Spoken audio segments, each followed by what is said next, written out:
Where do you get the dowels? So these were left here by our one of our former housemates.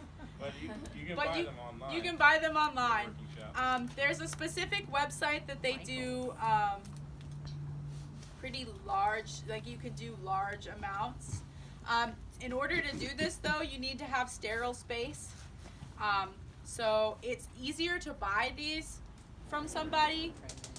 Field and Forest Products is one of the reputable people, but I can also make them for you as well if you're interested.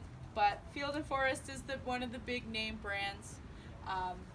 So yeah, these were started, they were soaked, pressure cooked, and then they had grain spawn and a little bit of wheat bran put in here. And then the mycelium grew throughout all of these. And the point of pressure cooking is? To sterilize the media.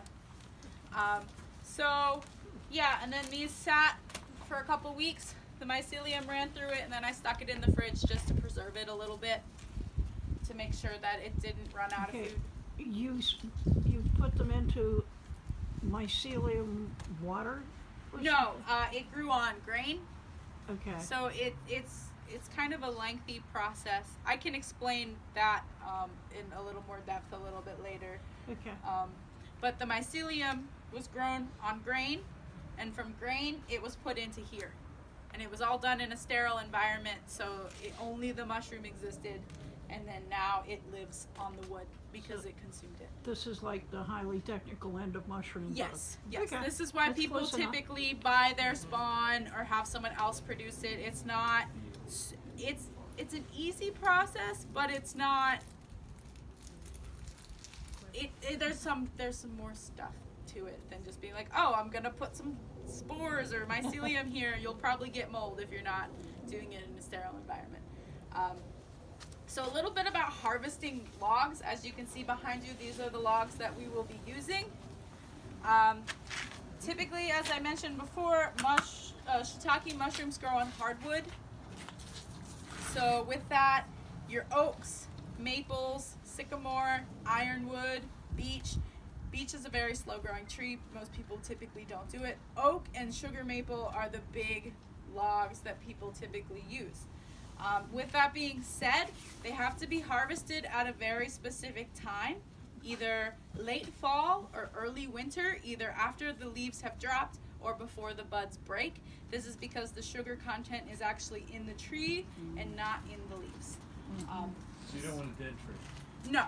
You don't want a dead tree, you want it to be a living tree, and then you allow the logs to sit for, it's ideal to let them sit for 2 weeks. I read a report recently that came out saying with certain maple trees, you actually want to wait up to 6 months because of the amount of water in the tree. I have to do more research on that personally. I just stick to the known trees. There is some debate within the communities of, do you need to wait 2 weeks? Some people say you need to let the tree fully die to inoculate the logs. Other people are like, oh, it doesn't matter, cut it right away and then inoculate it. So there's a little bit of varying thought processes on it. However, typically people wait 2 to 6 weeks before inoculating just to allow the tree to lose some moisture and kind of rest a little bit before putting the mycelium in. So, yes. So using live logs, does that apply to saprophytic mushrooms too? Yeah, this is a saprophytic mushroom. So it grows Saprophytic. on dead wood.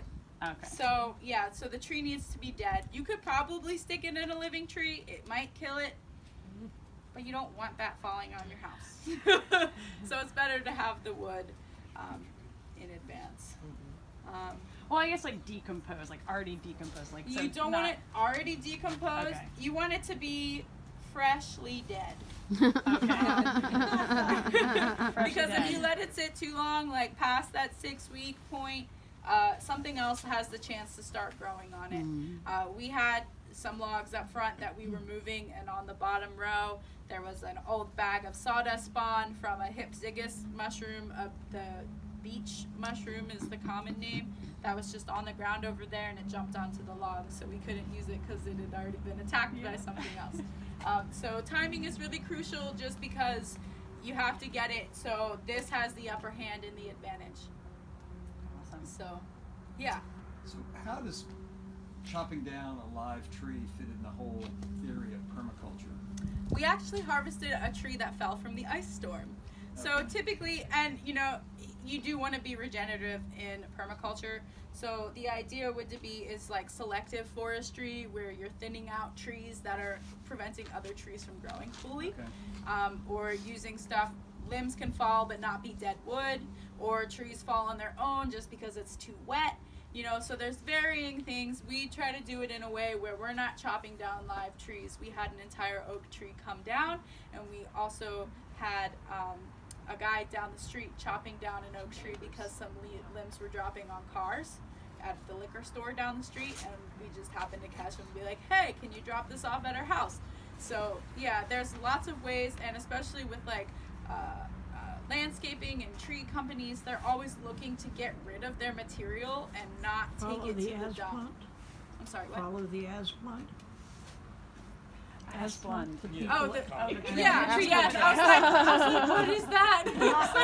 I'm not familiar with It's that one name. of those things that's hard to say and hard to spell. Yeah, so yeah, you can source a lot of material from people that just want to throw it away. Gotcha. And you're saving them money because they don't have to go pay the $80 dump fee at the dump. So, it's a win-win, especially when... Just walk outside, I hear chainsaws, and like, gonna get in the car. Yeah. Hey, Facebook groups, Yeah.